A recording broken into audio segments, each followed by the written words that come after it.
What's up, y'all? It's your girl Brandy from Stay Snatched, and today we're making chili cheese fries. I absolutely love to make this recipe at home. It's better than the restaurant version. Let's go ahead and get started.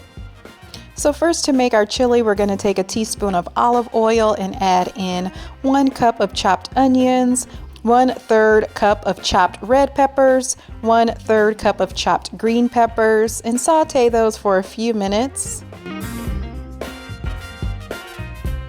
Then add in 3 minced garlic cloves, along with 1 pound of ground beef. And you're going to break down that ground beef. And then while that ground beef is cooking, I like to take half of my homemade chili seasoning here. I'll provide a full description in the description box for what I include for that chili seasoning. You want to break down that ground beef and ensure that it's fully cooked.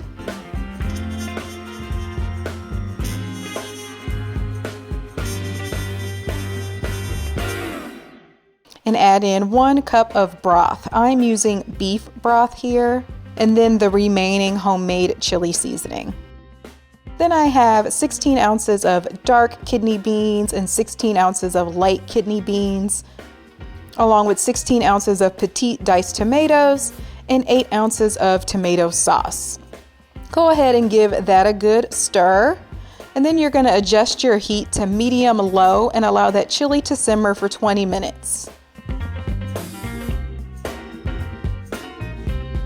Then you're going to take 2 pounds of russet potatoes and peel those potatoes and then slice them into your fries. I like to try to slice up larger size fries because smaller, thinner shoestring potato fries will be harder to lift up that chili. So I like to make them about a 1/2 inch thick, maybe 1/4 inch thick.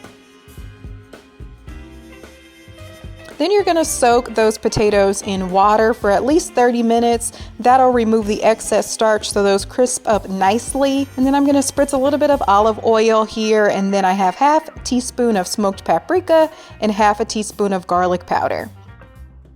Also going to add some salt to taste there, and you can bake or air fry these. If you're going to bake them, do that in a 375-degree oven and bake those on parchment paper for 20 minutes, and then after 20 minutes increase the temperature to 425 degrees and cook for an additional 20 to 25 minutes or until those fries are crisp.